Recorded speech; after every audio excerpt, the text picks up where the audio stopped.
Little Prince, Chapter 7 to 8. Chapter 7. On the fifth day, thanks to the sheep, as always, the secret of the little prince's life was finally revealed to me. Without preamble, as though voicing aloud a problem he had long meditated in silence, he abruptly asked, "If a sheep eats small bushes, will it therefore eat flowers?" "A sheep eats everything in its path." "Even flowers with thorns?" "Yes, even flowers with thorns." "So what's the use of thorns?" I did not know the answer. At the moment I was busy trying to unscrew a bolt that had got stuck in my engine. I was very worried, for my breakdown was beginning to look fairly serious, and the low reserve of drinking water made me fear the worst. "So what's the use of the thorns?" The little prince never gave up on the question once he had to ask. I was irritated with my bolt, so I said the first thing that entered my head. "Thrones are not no use of whatsoever. They are simply a flower's way of being spiteful." "Oh!" There was a silence. Then he retorted with a kind of bitterness. "I don't believe you.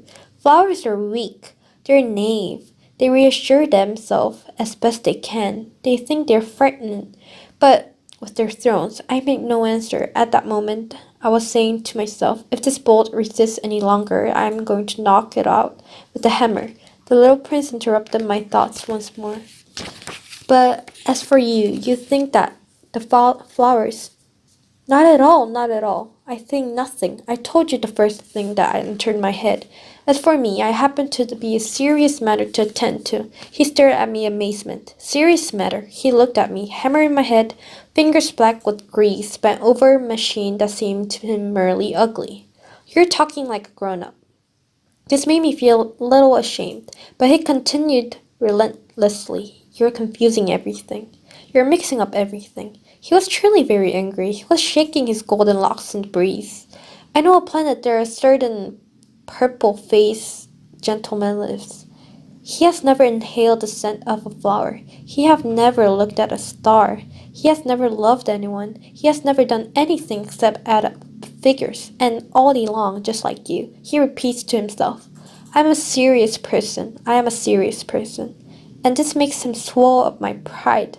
But he is not a man. He is a mushroom." "A what?" "A mushroom." The little prince was now quite pale with anger.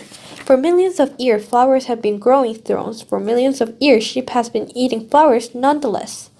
And it is not a serious matter to try and understand why flowers go to such trouble producing thrones that will never be of any of the use. It's not important. The war between sheep and flowers, it is not more serious and more important than the calculation of a fat, red-faced gentleman. And if I personally know a flower which is unique in the world, which exists nowhere except on my planet, but which one little sheep can destroy in a single bite, just like that, one morning, without even noticing what he's doing, well, I suppose that, too, is of no importance." He flushed and continued. "If someone loves a flower of which there is only one example among all the millions and millions of stars, that is enough to make him happy. When he looks up at the night sky, he says to himself, 'Somewhere out there is my flower.' But if a sheep eats the flower, it's as though all the stars have suddenly gone out. But I suppose that, too, is of no importance." He could not say any more. His words were choked by sobbing. Night had fallen. I had let my tools drop to the ground. I had no longer cared a fig for my hammer, or my bolt, or about thirst about dying on one star, one planet, this planet, the earth. There was a little prince in need of consoling. I took him in my arms. I cradled him. I told him, "The flower ye love is not in danger. I'll draw you a muzzle for your sheep. I'll draw you a shield to put around your flower.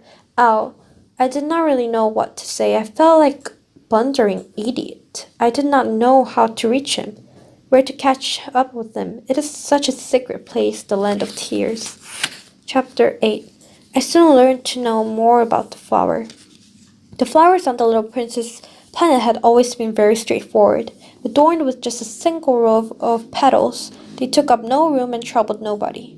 They would appear one morning in the grass, only to fade away in the evening. But one day a very particular flower had sprung up, from a seed blown from who knows where, and the little prince had kept a close eye on this shoot, which was so unlike the others. After all, it might have been all strain of baobab, but this drop soon stopped growing and started getting ready to produce a flower. The little prince watched the growth of an enormous bud, convinced that some miraculous apparition must follow. Closeted in her green room, however, this flower took an age preparing herself to be beautiful. She chose her color with care. She dressed slowly, adjusting her petals one by one. She did not want to come in to the world all crumpled like the filled poppies. She wanted to appear only in the full radiance of her beauty. That's right, she was very stylish.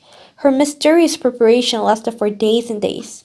Then one morning, exactly at sunrise, she suddenly revealed herself, and after laboring with such painstaking precision, she merely said with a yawn, "Oh, I am scarcely awake. You must excuse me. I'm still all disheveled."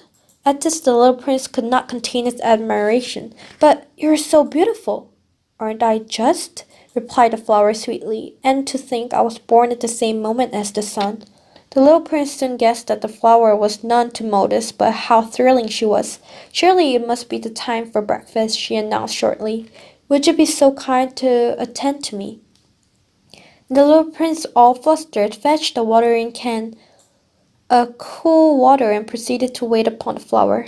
From the beginning, then, she began to torment him with her somewhat touchy vanity. One day, for example, talking about her four thrones, she said to the little prince, "Let them come, the tigers with their claws." "There are no tigers on the planet," the little prince interrupted.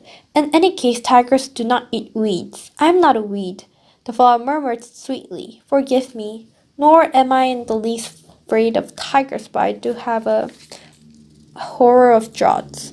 "You wouldn't happen to have a screen to hand." "A horror of draughts? That is bad luck for a plant," the little prince remarked, and added to himself, "This flower is very complicated, and this evening you may place glass dome over me. It is very cold on your planet. It lacks conveniences. Where I came from." Here she interrupted herself, for she had come in the shape of a seed and could not possibly know anything about the other worlds. Ashamed at letting herself be caught on the verge of such a naive lie, she coughed 2 or 3 times to make the little prince feel at fault. "About that screen? I was going to fetch it, but you were talking to me," at which she pretended to cough once more, so that he might suffer from remorse just the same. So it was that the little prince, despite the willing nature of his love, had soon came to adopt his flower. He had taken the face of value her words of no importance, and they made him very unhappy. "I should not have listened to her," he confided to me one day. "You must never listen to flowers. You must simply gaze at them and breathe them in. My flower perfumed my whole planet, but I was unable to appreciate her. All the nonsense about claws, which I found so irritating, ought to have endeared her to me." He continued his confidences. "In those days I understood nothing. I should have judged by her deeds and not her words. She cast her fragrance around me and brightened my life. I should never have run away. I should have guessed the tenderness behind her poor little sergums. Flowers are so contradictory, and I was too young to know how to love her."